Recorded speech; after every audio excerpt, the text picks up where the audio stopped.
Hi, my name is Dave and welcome back to 1 Acre in the Napa Valley. We're here in the Yountville district for episode number 3, which is end post anchors.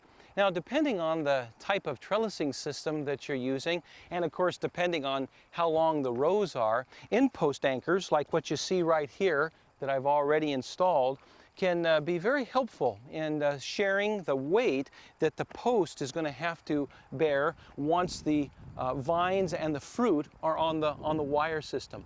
Without an end post anchor, what can happen, and again it depends on the trellising system, but what can happen is the posts can actually be pulled toward each other as the weight of the fruit and the plants is on that.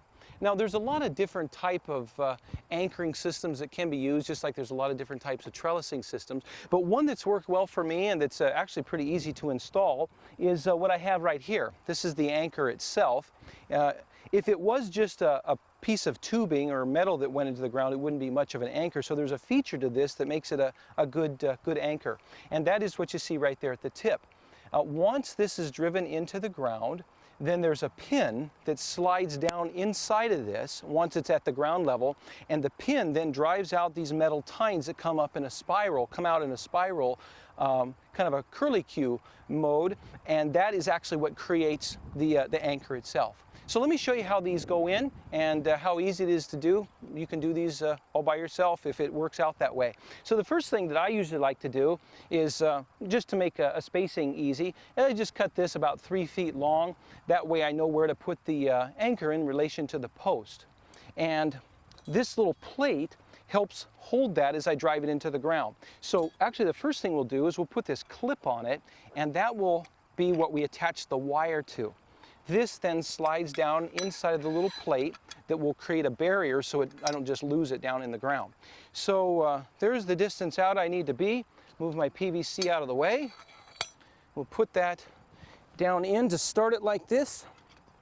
And a sledgehammer is what we'll use to begin to drive it down in.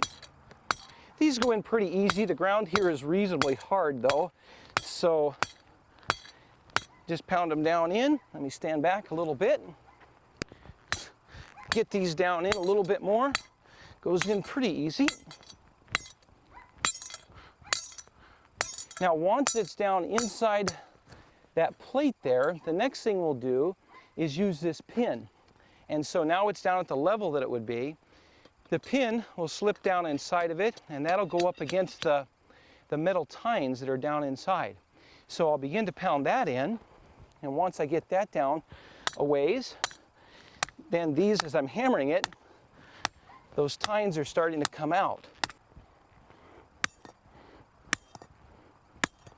Okay, so we've got that driven all the way in, so that means all the little tines have been pushed out. So we'll take our pin out and then take the plate out of the way, and the anchor will be in place. So now that's nice and secure. The next thing that we'll do is create basically an eyelet system to run the wire through. So take some staples, and we'll put 3 staples here in a way that we can allow the wire to feed through. Just to make it easy, I usually make a little mark on my hammer so I know where to put those. Makes it real easy to do that. And we'll step one there.